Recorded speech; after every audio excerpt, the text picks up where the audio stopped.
Good evening. I'm Malcolm Young, Dean of Grace Cathedral. Welcome to the Winter Forum season. Many American policymakers are squeamish about religion's role in diplomacy. Nevertheless, religion plays a crucial and complex part in global affairs, such as in sustainable development, various human rights issues, and fomenting and mitigating conflict. Sean A. Casey, the founding director of the U.S. Department of State's Office of Religion and Global Affairs, makes a compelling case for the necessity of understanding global religion in his book, Chasing the Devil at Foggy Bottom: The Future of Religion in American Democracy. In the book, Sean recounts his team's challenges in DC politics, as well as in the major global events of his tenure, including climate change, the rise of the Islamic State group, and the refugee crisis. On a global stage with higher stakes than ever, effective diplomacy is imperative. Yet, even in this critical moment, the United States' reputation has faltered. Chasing the Devil at Foggy Bottom offers a path forward toward better foreign policy. Tonight, we're going to be talking about how understanding the role of religion in global politics is crucial for effective diplomacy. Sean, thanks so much for joining us tonight. Well, thank you, Malcolm. It's great to be with you, and it's great to see you again after so many years. Yeah, I really enjoyed getting caught up and kind of comparing notes about how things have been going for these last 20 or 30 years. Yeah, we're very fortunate. Oh, yeah, we're so fortunate to have such great teachers and to have colleagues like each other, too. I felt very blessed for my fellow classmates. And you were always a senior classmate to me because I'm a little bit further behind you in my education. So, I've been thinking so much about the State Department's Office of Religion and Global Affairs, especially recently. I wonder what special insight it gives you into what's happening in Gaza these days. Well, I have a very dear friend who actually is a Palestinian Israeli, was born in Nazareth. And he told me, in many ways, he's a mentor. He told me one time, he said, Sean, there are no experts or teachers on the Middle East. We're all pupils. And over the years, when I think I've finally gotten up to speed or that I have something unique to say, suddenly I realize that there's so much more to be learned. But I think there are a couple of things, and we don't have time to really give a fully orbed analysis of what's going on there. But I would say a couple of things. I have a friend who's an Orthodox rabbi there in Israel, and he also proved to be a very good advisor when I was working with Secretary Kerry. Back in the Obama administration, we were trying to actually have a comprehensive peace agreement. And he said there will never be peace in Israel and Palestine until we sort what goes on. And he pointed up to the Temple Mount or the Al-Aqsa Mosque and Dome of the Rock. And historically, Western diplomats have been very, very hesitant to address the religious dynamics of that particular piece of real estate. And the irony is, one of the conclusions I draw in my book is that we could come to a comprehensive settlement of all the other issues, refugees, borders, right of return, all those kinds of things. And if we kick religion to the end, then there are disruptors on both sides, both in Israel and in Palestine, who at the last minute could do overt acts of hostility up on the mount there that could completely undo any kind of comprehensive agreement. And so my fear is, we know now the Biden administration is trying very hard. Secretary Blinken, I think, is in Israel today and tomorrow, at least as we're speaking here, trying to push a two-state solution, trying to push a regional answer. But I think my rabbi friends echo her voice is still quite true, that unless we find a way to maximize access and safety, access of people to their holy sites in Jerusalem and safety in going there, there's not going to be peace in that region. And that was the kind of thing we were trying to do, and that our government now, frankly, doesn't have a high capacity to carry out. That was one of the things I thought was most prophetic about your book. I mean, you basically said something on the Temple Mount, that, like you said, that area of real estate is so crucial. And I do wonder how many global citizens are aware of that as being kind of an origination of this disastrous thing that's taken place in the Middle East. What do you think are the next steps? Like, I mean, obviously, there'll have to be a ceasefire, end of the fighting. How will that unfold, and how long will this take? What do you see as when you look at it as kind of a diplomat? Well, I think the first thing is that there's very weak political leadership on all sides. Netanyahu, Prime Minister Netanyahu, has a very fragile coalition and can only lose a handful of seats, and then he would lose control of the parliament or Knesset there. At the same time, the Palestinian Authority has an aging leader who's incredibly unpopular among his own people. And you really wonder, how can you come to a solid, enduring, sustainable agreement in peace with that kind of weak political leadership? And I think there's going to have to be, in a sense, an internationalization. The Gulf Coast countries are going to have to intervene and help supply money, rebuilding. The West is going to have to do the same thing. And that alone is just mind-boggling in terms of the reconstruction that's going to have to go on, and what's the political entity then if indeed a Palestinian state emerges out of that. So there are no easy answers there. And at the same time, on the religion question, that now there are a lot of religious leaders on the ground who've been working for peace on sort of a person-to-person basis, but that's very hard to do across the security line between Israel and Palestine. So it's going to take some outside diplomatic collaboration, but also convening. There are many opportunities for other groups to convene the various religious leaders and religious communities. And there is a fragile ecosystem of that going on now, but that's going to have to be deepened and expanded while the political work goes on simultaneously. Yeah, I think you're doing the briefings for John Kerry when he was Secretary of State, and I wonder what kind of briefing is the current Secretary of State getting, and what are kind of his short-run goals? I mean, obviously the long-term goal is to have peace and have a settlement worked out, but what do we need to do in order to get there? Well, I think the first thing is we've got to find a way to get the surviving hostages back to Israel, and then we've got to find a way, in a sense, to defang Hamas. And even after this brutal assault militarily of Gaza on the part of the Israeli Defense Force, Hamas has not been eliminated. So militarily, I don't think they can continue to do the kinds of indiscriminate bombing that has gone on because there's going to be nothing left of Gaza. And so I think the U.S. has got to use its moral voice to try and do two things at once, which is hard to do. One is to pressure Israel into realizing that the current form of warfare is not sustainable. And then secondly, to find a political alternative, help build a political alternative to Hamas, so that if indeed the shooting stops, Hamas doesn't simply use this as a time to regroup and take over again. So it's incredibly complicated. And the United States is only in a position to persuade. We're not in a position to compel. And I think that's what's frustrating for those of us who are sitting here in the United States today. Yeah, definitely. I think it's so interesting that you focus so much on what's happening in the Middle East, but you also had a lot to say about just what's going on in Ukraine. I wonder if you can talk a little bit about the role of religion in the wars in Ukraine, both the earlier war involving the Crimea and the current war that's taking place right now. So in 2014, when Russia invaded and took Crimea and parts of the Donetsk and Donbass area, that's when our office was first getting ramped up. And so I'm building an office, but I've also, in my peripheral vision, I'm seeing what's unspooling. And I have to say, and I actually make this confession in the book, when I was studying theology at Harvard Divinity School, we didn't get a lot of Orthodox theology. Now, you did sort of before the Great Divide in 1051 or when 1054, I guess, when the sort of East-West split took place in Christianity.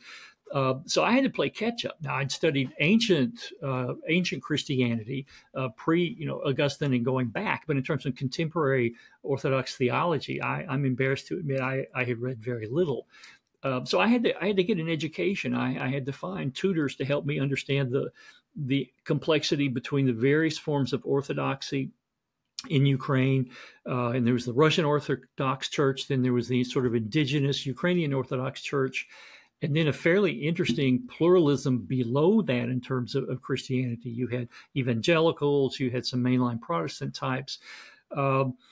And at the heart of Putin's sort of fever dream critique of contemporary Ukrainian politics, it is that the Russian Orthodox Church has been oppressed by the West. And if you read his speeches, there would always be this long section about how the Orthodox Church was part of what made Ruski Mir, or Greater Russia, in its day. And he felt like that it was decadent Western Christian groups, even some Orthodox groups, that were part of the Western attack on Ukraine or on Russia. And when I would read this and discuss this with some of the Ukrainian experts in the State Department, they were like, well, nobody would invade over finer points of theological disagreement. I mean, it's the 21st century. Nobody does that anymore. Well, actually, when the leader of Russia, the authoritarian leader, says that's one of the reasons he wants to invade and absorb Ukraine into the old Soviet Union, we ignore him at our peril. And one of the esoteric theological questions that was in play in that day was whether or not the Greek Orthodox Patriarch in Istanbul would unite all the various Orthodox tribes in Ukraine under his banner, as opposed to Putin controlling the Orthodox equities in Ukraine. And I raised the question at senior levels. He's invaded once, but would he invade further now that the Greek Orthodox Patriarch has united all of the Orthodox parishes and, in a sense, stolen them from the Russian Orthodox Patriarch? And people were like, what is this union thing you're talking about? What is this dynamic? And I explained it to them. And in fact, I spoke with Ecumenical Patriarch Bartholomew twice, once in Crete and once in Istanbul, asking him, are you going to do this? And now he eventually did in the Trump administration. And lo and behold, Putin was outraged because he thought this Greek interloper was helping destroy the Russian Orthodox Church. And then the most recent invasion took place. And again, in his speeches, Putin referred to sort of restoring the greater Orthodox, Russian Orthodox world at the expense of the Greek Patriarch in Istanbul. Now, that's very arcane, even though I think most Americans their eyes glaze over when you start talking about Orthodox history and contemporary politics. But I think that was, in fact, a large part of the Putin propaganda trying to justify his invasion. Now, trying to sell that door to door in the State Department proved to be quite a marketing challenge for us. But we were able to communicate that we had to keep our eye on that ball and to understand there were religious dynamics in Putin's invasion, at least in terms of his rhetoric and his justification. Now, there's some people who say Putin's not an authentically Orthodox believer or practitioner, and I'm in no position to analyze the legitimacy of his piety, but it is, in fact, part of his great global propaganda machine. Yeah, and even as I was reading those sections of the book, I completely recognized his public statements about LGBTQ plus people, the decadence of Western churches. Because I'm very sensitive to those accusations. Because I see these as being human liberation movements. Of course, and he has deep ties to some American Christian groups. He has deep ties to some conservative European groups who share the anti-LGBTQIA plus agenda. And that caught the eyes of a lot of diplomats in the State Department who tried to work very hard in promoting those and protecting those rights. So there is this weird synergy between certain groups on the American right and the global Russian Orthodox machine. Yeah, and that's so important too. I mean, it's something I don't think normal people in the United States really get. You are so close to these actors, and I wonder if you can talk a little bit about how you see these conflicts in Ukraine. Like, how are they going to be resolved? What direction do you think we're moving right now? Well, I think it looks very bleak. Right now, our own Congress can't seem to organize a two-car funeral, much less continue to support the defense of Ukraine militarily. And I think that the actual warfare is at a stalemate here. That the Ukrainian attempt to push them back last year was not successful. And, there are a lot of analysts who are saying ultimately this is going to turn into a sort of stalemated quagmire, and they're going to have to negotiate new borders and kind of cede Crimea and cede more territory in the east. to Russia. Now, again, I'm not an expert in military strategy, but it does not look. If we took the state of the war today, it does not look very good for Ukraine's goal to retake their former territory. Yeah. As I was reading your book, I mean, I kept coming across different statements. I was wondering, just as you're starting to like meet the readers of your book and you're starting to hear people's responses, what are some of the more controversial things that you're saying in the book in terms of the feedback you're getting from your audience? Well, I think a lot of Americans intuitively understand that religious groups are capable of doing things in public life that have political impact, either for the good or for not, for the worse.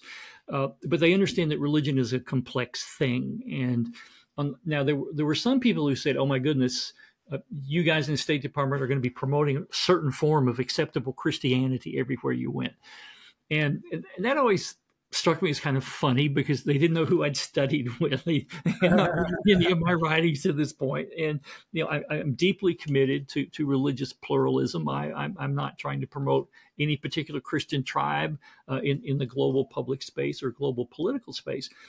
But one of the things that John Kerry said to me, and I got to this job because of my friendship with John Kerry.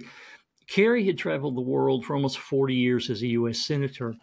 And he had seen many places where he believed willful ignorance of religious dynamics had cost American diplomacy large sums. And the Iraq War is the classic case. Yeah. So I have a whole chapter on that where I show there were 4 or 5 stopping points along the timeline there where our willful ignorance of the religious dynamics of Iraq led to a quagmire, led to thousands of Americans being wounded or dying, and literally 1,300,000 Iraqis fleeing their country. And if we had hundreds of thousands of deaths, I mean, of course, yeah. I just turned back to that to revisit that chapter this afternoon as I was, and it's absolutely horrifying. And 7 to 8 trillion American dollars to pay for that war. And so my argument was, and Kerry basically says, "Sean, this is my intuition. I want you to build an institution around my intuition." And I got a sort of a credit card with a lot of political capital to go around and assess religious dynamics so that our diplomats on the ground had as deep an understanding of civil society and political society in these countries as possible. And in some places, religion didn't play a particularly big role. But if you move to Ukraine and you look around for about 10 minutes, and if you say, well, religion's not a big thing here, you've clearly missed what's going on. And so our job was to leverage expertise on the religious dynamics and then educate our diplomats on the ground as to what difference these religious groups were making for good and for ill, or what could they possibly do in various directions. And in more often, so we basically decided to concentrate on the places where we could identify powerful religious actors and dynamics at work, and then help our diplomats use that information to point to better diplomatic outcomes. Was there anything in the book that you felt like you needed to clear with the State Department, or you were just pretty clear what can be shared and what couldn't be? Oh, no, I had to turn in the entire manuscript. Okay, yeah, that's what I was wondering about. And which was, it's a very odd experience, because if you're a graduate student, you turn in your 40-page paper and you get evaluated by your professors. Yeah. There was nobody you could go to vet your papers before. And so here I'd written this book, and I'd worked on it for 4 or 5 years. And I was facing the possibility that the bureau that assessed it would come back and say, "Sorry, dude, you can't do," or they might have suggested edits. And really the standard was not whether they liked what I said, but whether or not I revealed any confidential or now ironically, we have a former president who wrestled with secure documents. But nothing I wrote about drew on classified documents. So I felt pretty good. But it was kind of nerve-wracking to turn in the manuscript, and they said, "Well, we'll get back," without a timeline. But no, I definitely wrote it with an eye to making it accessible and understandable. Yeah, and I also, And I got to, there's so many places where you're like, well, I could go into this further, but I have to be confidential about this, and yeah, so the yeah. reader gets a sense for the magnitude of the work that you're doing, and understands that there's certain things that are just have to remain secret because of the nature of the work. Yeah, I mean, it's funny. I do, and I was a little irritated when I did a lot of speaking in between early 2017 and in 2023 when the book came out. People would say, "Well, can you tell us, what was the most dramatic sort of TV movie worthy thing you did?" And I was like, yeah, they've been watching too many TV shows about diplomacy. Diplomacy is like Max Weber's old line about politics, that it's the slow and steady boring of very hard boards. And that our work was more of that step. Now, there was one time, and I mentioned this in the book, where a segment of our staff did, in fact, help a group of members of a religious minority flee a very inhospitable country and land in what proved to be a much more hospitable country. But I can't talk about that. That was all Right. And I classified. remember you mentioned like even hostage situations, you can't talk about those too. So that was good. It was enough for us to get a sense that there's, for the scope of what you were doing. But you're right.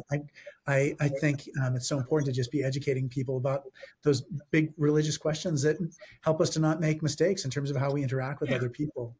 Maybe you can talk a little bit about how the State Department office came into being, because you mentioned just being friends with John Kerry, and it certainly wasn't just that. I mean, Right.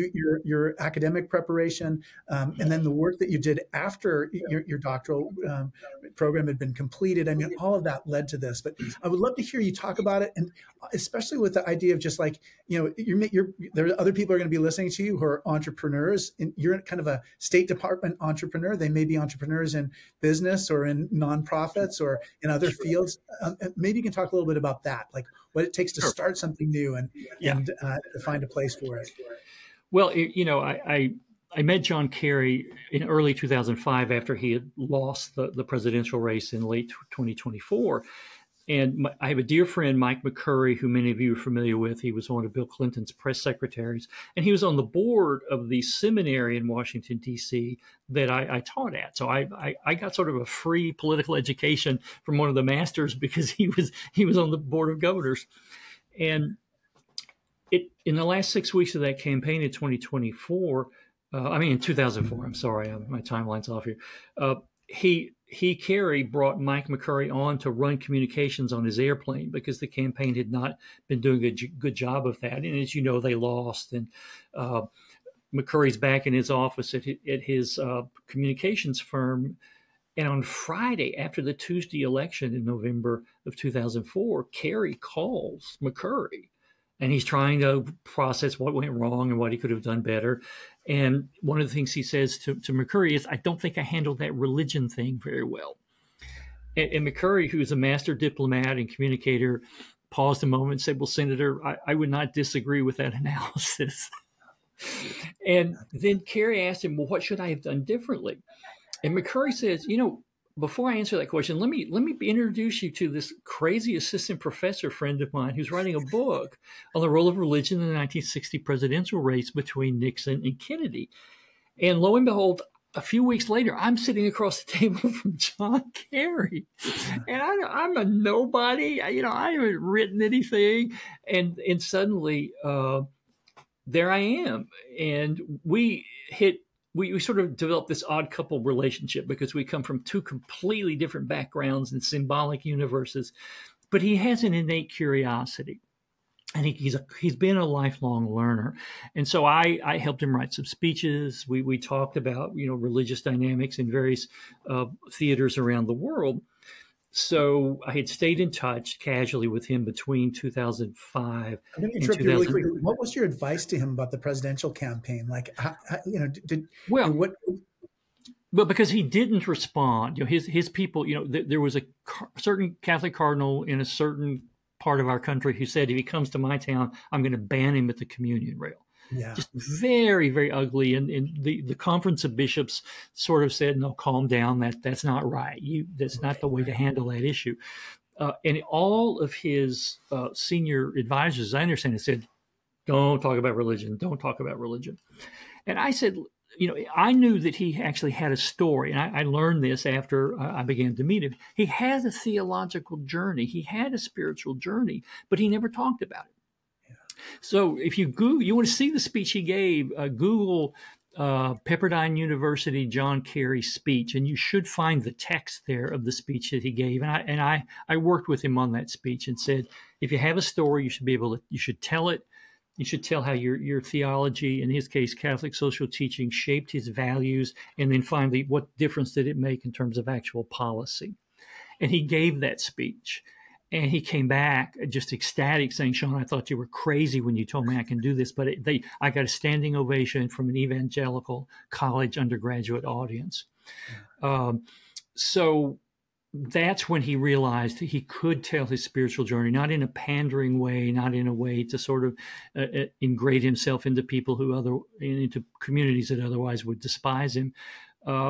And he spent a lot of time talking to a lot of different religious communities and religious leaders.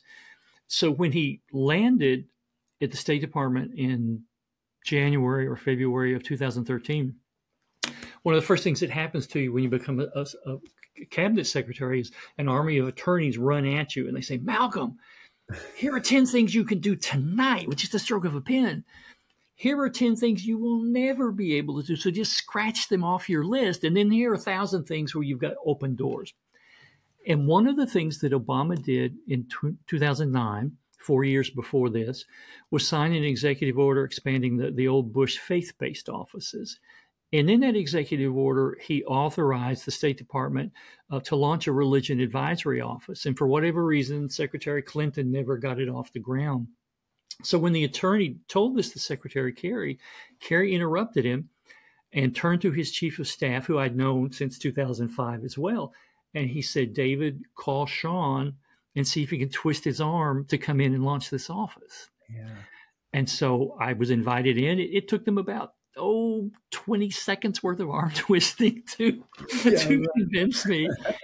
And so there I was with a free ticket to build an office that we eventually had 35 staffers to start this kind of diplomatic engagement across the world. And it's every middle-aged 50-something-year-old's professor's dream to get a call from somebody who says, come and run this thing, come and build this thing. And so anyway, that's sort of how it transpired. As someone who knew you when you were young, it makes complete sense to me. You were on this trajectory from my perspective the whole time. But talk a little bit about what advice you have for other entrepreneurs from getting this thing started. Well, I think, we were talking before we started here, the job market for PhDs in religion in 1998 was not good. It's horrible now, and it was on its way to horrible then. I had a job offer in Fort Worth, Texas, and I lived in West Texas, so I'm not anti-Fort Worth, mind you, but to be on the path we were on, you really had no control. If you were going into the academic market, if there were 3 jobs, you were lucky to get interviewed at one of them. So you by disposition, you had to know that you could end up anywhere, and you had to be okay with that. Now, I was incredibly lucky to end up in Washington, D.C., teaching at Wesley Theological Seminary. So you got to be flexible, I guess, is the first thing. I've had a lot of people come up to me and say, Sean, I want your job. I want to do what you did. And I thought, I'm not going to tell you how many years of graduate school I did. It was insane. So you've got to be well trained. You've got to have a skill set, and skill sets aren't always just instant and innate. They certainly weren't that true in my case. I worked hard, and I worked a long time, and I might have been unable to find a dream job, but I've been incredibly blessed, incredibly lucky.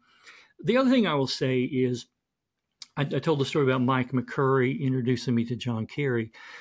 I've had people in my crazy career who could have helped me, but never did. They ignored me. On the other hand, I had people like Mike McCurry who are connectors, and he shared so many contacts with me. And I always said, if I ever grow up, I want to be like Mike McCurry and not these other people who ignored me. And so I try to be open. I try to counsel people, and I try to be clear about what you need and what you don't need. But in terms of diplomacy, I was looking for people who had skills I didn't have. I knew one tiny slice of global Christianity. I knew a tiny slice of American diplomatic history. I had to build an office of people who lived religion all over the world, and in many cases had lived in that part of the world. They'd studied it formally. They had linguistic skills I could only dream of. So I had to build a religiously diverse group of people, which is hard to do because the federal government will not allow you to hire people based on their religion. But I had, a lot of people came to me who looked like me, and I was like, thank you, but I've got this slice of the world covered. I need people who can understand religion in places far different than my limited expertise. But you have to be open to surprise. And we built a remarkable team of talented people. And I had many, many early partners who helped me find those folks. So we tried to build a culture. I talk a little bit in the book about the sort of virtues and characteristics we were looking for on our team. And for the most part, I think we were successful in attracting people who were willing to work in teams in our office, but then to be diplomats within the building itself, because oftentimes the toughest diplomacy in the U.S. apparatus is stateside in the building of the State Department, not out in the world. Yeah, that was one of the things I thought was so interesting. It's just like just trying to work with kind of your own detractors in your own organization, and even just going into meetings and hearing something that your questioner is asking you, and just knowing that somebody in an office related to you is undercutting you in that moment by letting them know the things that they knew in order to ask you that question.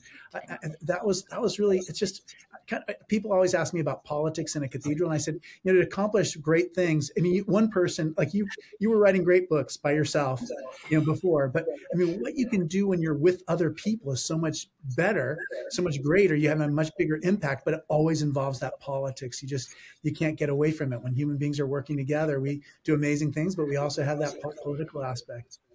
Well, it certainly helped me that I was working directly for the secretary. Our Office of Religion and Global Affairs was nested in the Secretary's Bureau, or S as they call it in shorthand. So very few people kind of got in my grill and said, I think what you're doing is crazy. Most people were curious, I think was the way to put it. And then we had some people who were just incredible supporters. And so the naysayers tended to be muted. And I think also we showed we're willing to play and collaborate. We weren't there to cause more work or cause trouble for anybody. And we had to be collaborators, or we would have been kicked to the curb by the bureaucracy almost from the get-go. Yeah. I loved hearing about the work that you did in Ethiopia and in Nigeria. I thought it was fascinating, the parts about climate change, the work that you did on behalf of the environment. It was an extraordinary tenure. I wonder if you can talk a little bit about what it felt like in the kind of like the last days of the last Obama administration, just as you were leading up to the election, and then just what you came to realize after the election of Donald Trump. Well, I worked on the Obama campaign back in 2008. So a lot of my staff were coming up to me saying, how's it going? How's it looking? What's your feel? And I always tried to be positive. I mean, I really did think that Clinton was going to win. And so that shows you my analytical skills were not. Yeah, you joked about that in the book. But so, as a diplomat, you're apolitical. You can't talk politics. You can't really do partisan work. And so in a lot of countries near, I guess in the summer of 2016, diplomats would pull me aside and say, I'll never forget one guy said, Sean, has America lost its mind? And I deferred and I said, not yet. We'll see. But it was crushing. We had our weekly staff meetings were on Wednesday mornings. So the election was on a Tuesday. It was called like 3:00 in the morning. And I walked into our meeting room with 25, 30 of us. And it was as crushing an hour as I have ever spent in my life. I mean, I had staffers in tears, and I knew we were dead. I knew our work didn't stand a chance, and I talk about that a bit in the book. And it was really, really soul crushing in the next 10 weeks or so before the inauguration, and the knives were clearly out. And then, there were people in the new administration who were talking about the flaws of our office, which were just based on abject lies. And I tell the story about how I actually got a chance to come back in and talk to some senior leaders who were in the Trump era who were debating the fate of our office. And I had a remarkable conversation with a young woman who was in the policy and planning office of the Pompeo, and this is after Tillerson had left. And she said, "Well, Sean, here are the stories I'm hearing about your office and its flaws." And there were three in particular. And I'm not going to roll them out here, but you can read about it in the book. And I debunked all three and had paper to prove it. And she was stunned. And I said, "Well, I hope this tells you something about the quality of advice you're getting from people about what we did." And so there was a fair amount of animus from some conservative Christian circles as to what we were doing. And that was very dispiriting. Yeah, it's funny. I've been thinking a lot about Diana Eck and her interest in just the world religions and how they find expression in the United States. You're so familiar with that work, but in a way you were carrying on, the fundamental principles and values of that, of multiculturalism were just a profound part of what you were doing. And you write often about just, the religious freedom advocates in government, and just that they're just different animating philosophies between those two different approaches to religion and public policy. Oh, that's right. And, it was very clear. A number of conservative religious, I'm for religious freedom. I'm not against it. Oh, exactly. But the way the legislation is constructed that created that office, it still has a pro-conservative Christian tinge to it. And that's unfortunate. I think that's really lamentable, but that was just a political fact. And a lot of those people were pretty ornery with me early on because they felt like somehow my mission was to undermine theirs. And they really were two different missions. My job was to advise the secretary.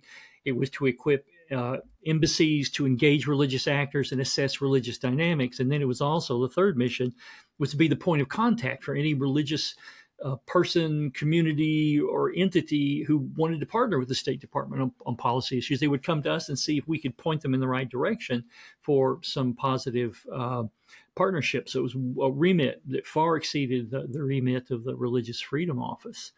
But we met with everybody. There was only one person I refused to meet with, and you have to read the book to find that out. And I never asked anybody, who did you vote for in the election? I never asked them their party affiliation because we worked for the American people. And if we had printed the full range of people who came to see me, I probably would have been hectored out of office from far right to far left, because my job was to see if we could collaborate with people to advance American foreign policy. And a lot of times I met with people and there just was no overlap, and that was fine. But I never refused to meet with people because of their political background or affiliation. And I think that's the way diplomacy ought to be carried out. Yeah. So we're heading into another election cycle right now, election season. Whoever gets elected in November, if they were to ask you to reconstitute this office, would you say yes to doing it? And then if so, or not, either way, how would you do it differently, and what would you preserve in it? Well, okay, let's just say hypothetically I say yes. And then so I'm skipping your first question. All right. I like that. It makes me happy to think of you back at the State Department. Well, yeah, sure. I learned a lot. One of the things they did in the interregnum between accepting the job and then having my security clearance 4 months later, I had a lot of time to think.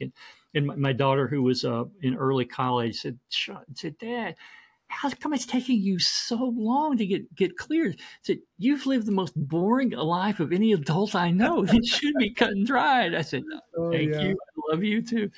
So in that interregnum, a consultant came in and wanted stitched together various offices around the State Department that allegedly dealt with religion.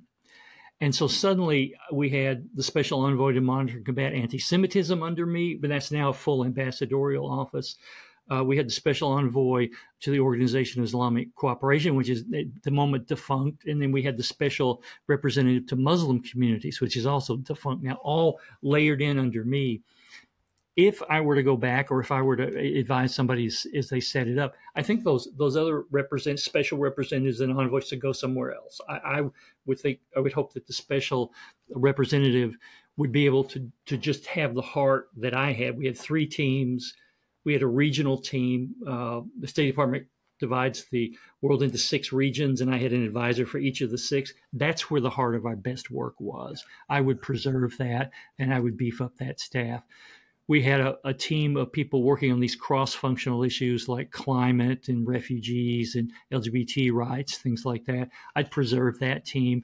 And then we had a public diplomacy team, which helped us tell the State Department story, both domestically and internationally. So I'd keep the infrastructure. I would probably be less entrepreneurial now. I know the hot spots around the region, and I would go to those regions and the people who work there to say, how can we help you be successful? And I would say no to a lot of other opportunities where there was a lot you had to discover your first time, which you would already know now. So it would be easier for you to rank the 100 places that you should be in in priority order. Whereas, 20 years ago, that makes sense.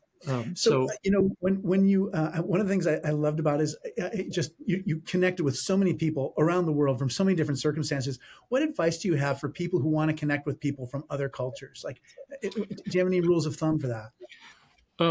Well, we did sort of draw up a set of principles or guidelines. And first of all, don't be defensive. The first time I met with an imam on the West Bank, let me tell you, I got an earful of grievances about U.S. policy, and you have to play the piñata. You have to listen hard and not be defensive. And after he kind of read his speech, I said, Your Excellency, I agree with you on 90% of those grievances you have. And he stopped, and the note taker from the consul, I think his pencil lead broke when he heard me, because I agree. And I told him the story about my first sort of public action in D.C.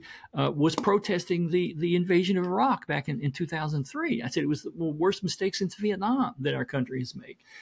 So you have to listen. You have to listen respectfully. And some diplomats feel like they have to defend every foreign policy America has done since 1789. It's like, well, no, you're going to lose those fights. But what you have to do then, you also have to signal respect for what they do. So I would do my research on their communities and on the individual leaders, and I would congratulate them for the humanitarian work they had done or the civil society work they had done, and to show that I had done my homework about them. And then you could have a conversation where you could ask the good questions like, what is your community's view of the peace process today? What would you like to see Kerry doing at the table with Abbas and Netanyahu? And then I would get information I could bring back to the people working on those talks, saying, this is what I'm hearing on the ground among imams in the West Bank. It's not rocket science, but if you go in combative, now there were times when people, that's all they want to do was to poke and punch me. And sometimes you do have to stand up and say, well, actually, invading Ukraine from Russia is a bad idea. And we can't agree on that. But you have to have a stance of openness. You have to have respect, particularly religious communities, if you come in disrespecting them. And the thing that worried me most, frankly, is you Googled me, it said Christian theologian, right? I couldn't come in. And they have Google, just for anybody out there watching, they have Google outside the United States. So, you had to assume that they had done their homework. It really is about signaling respect and genuine respect, but you have to listen. And ultimately, you have to have well-crafted questions that can elicit good information so you can have a dialogue, a diplomatic dialogue. And, I grew up in an Irish American conservative Christian family. I mean, there was argument at the dinner table, right? It's not my first sort of genetic response to say, "Oh, that's interesting. Tell me more." So, but having survived doctoral studies, you learn how to learn in tandem with people and learn from people. So I think if you're an entrepreneur, if you're pushy, if you're impatient, if you're in love with yourself to the extent you're smarter than everybody else, you're not going to do well. You're not going to attract people. You're not going to build relationships with that character set. So that, I think that was the gratifying part, is that we really built an office that was based around finding joy in your work, working collaboratively, knowing how to cover for people when they had family trauma. We came up with a set of overlapping values there that I think served us well. Yeah, I liked your list of values that your office was going to have. I thought they were very helpful. Joy, human dignity, not being led by fear, flexibility, and I can't remember the other one, but there's one or two other ones. But yeah, I think just that humane approach to things it's just so important. We have one of the traditions we have on the forum is most of our forums are in person these days. Mm-hmm. Some of our forums are online, but we do take questions from watchers and listeners. And so I'm just inviting anyone who's watching to ask us any questions. Why do you think so many Americans have lost faith in government bureaucracies, and how could we? How could the government begin to regain their trust? I spent a lot of time going around the country, going around the United States, talking about our work and talking about our collaboration with the wider State Department. And it's the State Department historically has not told its stories well, and it doesn't have as much money. I mean, when I was there, I think the defense budget was somewhere around $700 billion, and the total State Department budget was like $50 billion. So, and that just reflects the reality today of how much of our budget goes towards the military and how much does not go towards diplomacy. But I made a promise that we were going to be going around telling our stories. Now, the good news is there was a network of thousands of religion scholars in religious departments around the country, most of whom were interested to hear what we do. Now, there were skeptics, and that's fine. Criticism should be a permanent part of our democracy, where people have a right to stand up and say, I don't agree, or can you help me understand why you do this crazy stuff? But I think the State Department doesn't tell its story well domestically. I think the news, unless there's a Gaza-like thing going on, or now with the Ukrainian war, I think there is journalistic fatigue with that story. It's not as interesting anymore. So it's hard. We no longer have a culture that reads mainline journalistic sources, and even those are coming under assault, explicit assault by a certain political party. So the atmosphere has changed, and the history of the department has not equipped it to be cutting edge in terms of how it communicates. And I think the partisan politics have now colonized diplomacy in a way. When I was a kid, I still remember people saying, partisanship stopped at our border, stopped at the waters, and that nobody believes that's true anymore. So it's a tough environment. And I'm not sure, because the world is on fire, if you're a diplomat, you think, yeah, I would love to go and talk to those college students there, but I've got so many other things on my list that are burning. I'm going to forego that opportunity. And there's a loss, I think, as a result of that. Yeah, I think about just these new technologies. I mean, even us interacting online right now, it's like the invention of the printing press. It's almost like we haven't learned to make humane use of them yet. We're still in an early phase of understanding how to make use of this extraordinary new tools. That's right. So I'm getting questions from our Sure. viewers. One question is, could you say more about the Iraq War and the mistakes we made due to ignorance of religious differences? Another way of putting it would be, if you had been in charge of the office in 2001, if it had existed then, what advice would you have given the Bush administration as they prepared for war in Afghanistan and Iraq? Well, I do have a very long chapter in the book where I lay out the different places. The first one is that there was really no intelligent vetting of the religious dynamics on the country. There were certain people who said, "Boy, we move Saddam Hussein off the scene, and we will be welcomed, with roses and rose petals in the street." And that lasted less than a week. Okay. So we didn't, and I've looked at the available research and some of the declassified work, and you look at all these analytical papers that were written by the bureaucracy, and there would be like a single sentence saying like, "Yeah, there's this Sunni Shia thing." Yeah. You cannot understand those complicated dynamics with a one sentence affirmation that it exists.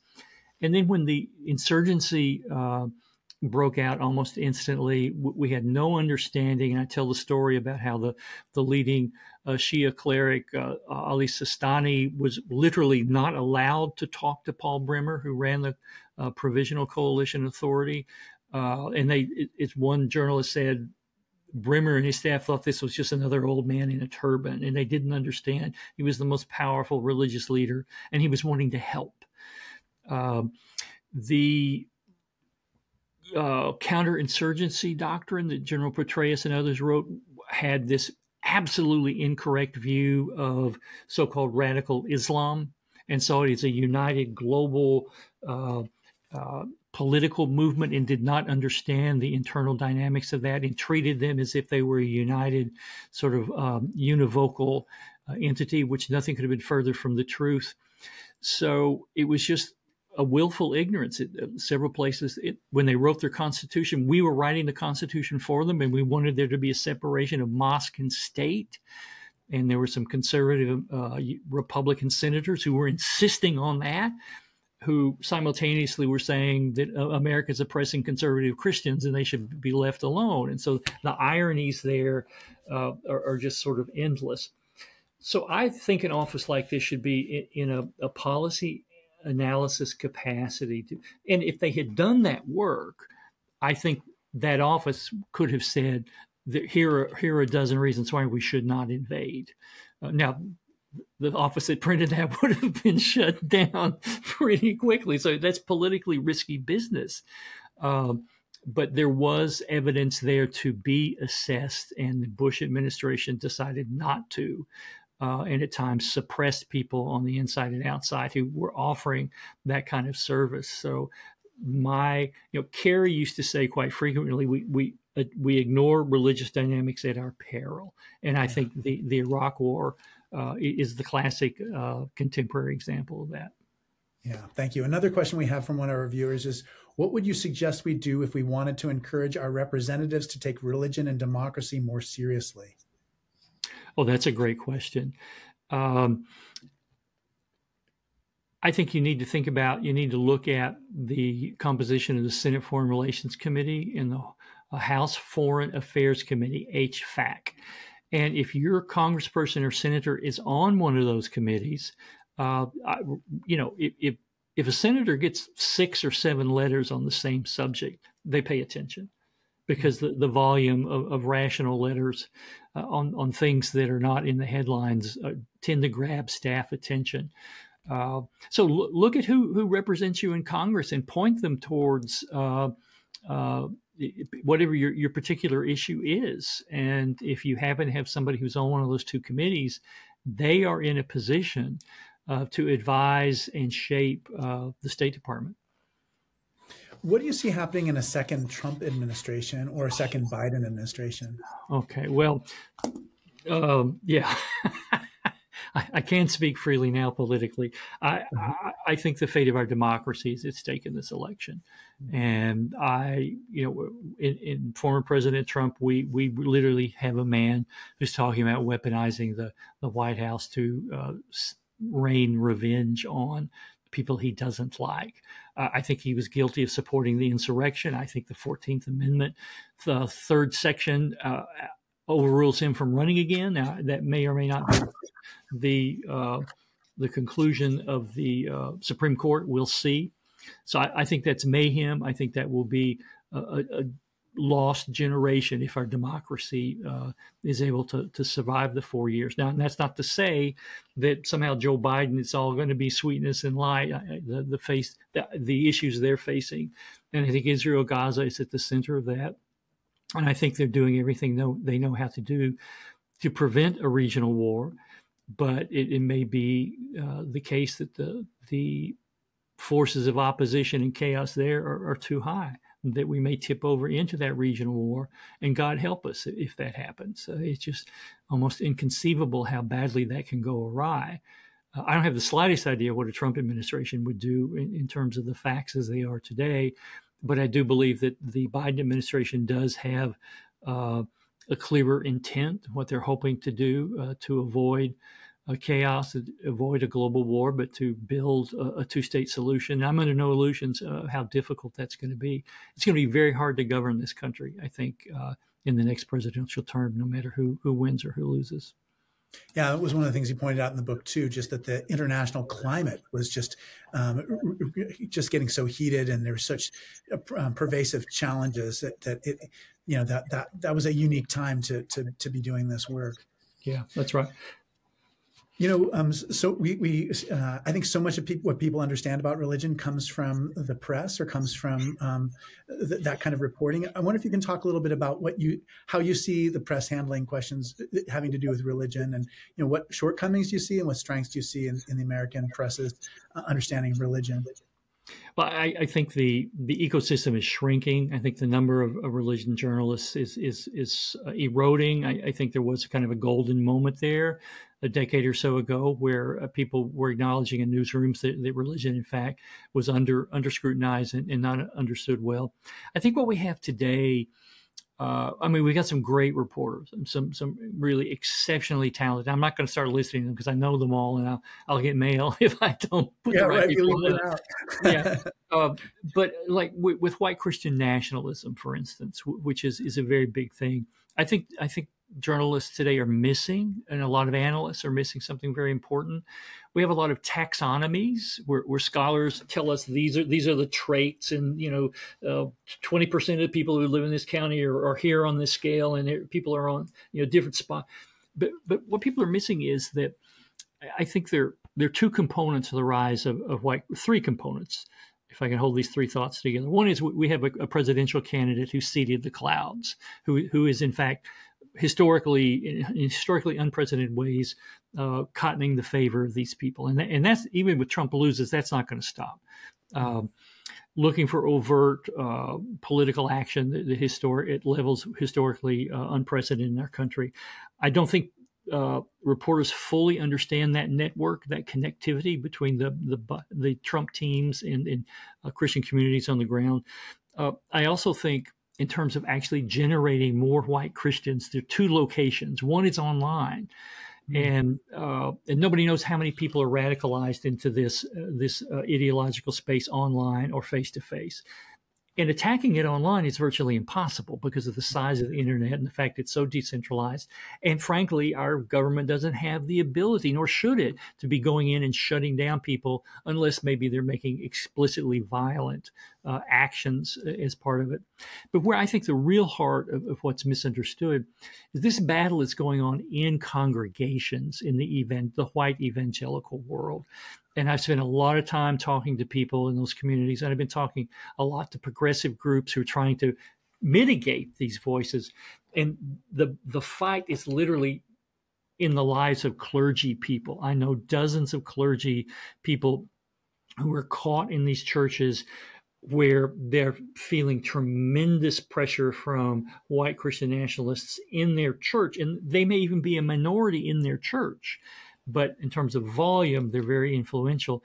Nobody is resourcing those clergy and pastors in those churches about how to stand up theologically, ecclesiastically, and politically to those voices. And I'm not aware of any large-scale effort that is competent trying to help. Something like 40% of American clergy have thought about quitting in the last year. I think that was a Pew poll I saw a few months ago. So clergy today, particularly in conservative and sometimes mainline pulpits, are feeling this pressure, and they're not getting help to deal with it. either spiritually or politically or pastorally. And I think by and large, not entirely, the media has missed this fact. Yeah, thank you so much, Sean. We had Pamela Cooper White on the forum. She was out here in San Francisco talking about her book about white Christian nationalism. It really, I think it raised a lot of our consciousness about just how pervasive these voices are. And you're so right. I have friends who are caught in these terrible conflicts.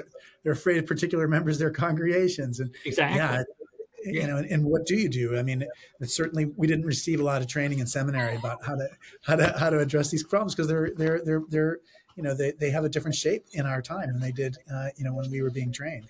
That's right. That's exactly right. Well, I'm hearing the church bells, the cathedral the bells are ringing. It means that our time's up. I can't believe it. It passed like a blink of an eye. I'm just so grateful, Sean, for what you were doing. And we were pulling for you. All of us who knew you when you were a graduate student, and we knew what you were doing in the State Department. We were very proud of what you're doing, and very grateful for you helping to understand the world. I was saying earlier that you, among all of us, were the one who really helped people to understand this idea of pluralism, this value of all religions, that each religion has different things to share in that global conversation. So we're very grateful for what you're doing, and look forward to hearing what you do in the future too. Well, thanks so much, Malcolm. It's been a great conversation, and I'm really appreciative that you had me on. Yeah. So I have a few more announcements. Please join me on February 18th in person at 9:30 a.m. for an exclusive sneak peek preview of Sign My Name to Freedom. It's a feature documentary about iconic National Park Ranger Betty Reed Soskin, followed by a conversation with the director, Brian Gibble, and Betty's daughter, De'Ara Reed. We rely on your support for the forum. Gifts of any size make a difference. There are many ways to give, including texting the word THINK, T-H-I-N-K, to 76278. That's 76278. And I encourage you to have a look at Sean's book, which is the link is in the chat. And Sean, I look forward to seeing you again. Maybe we'll see you at the American Academy of Religion in San Diego this year. I'd love that. Thanks so much. Good night, everyone.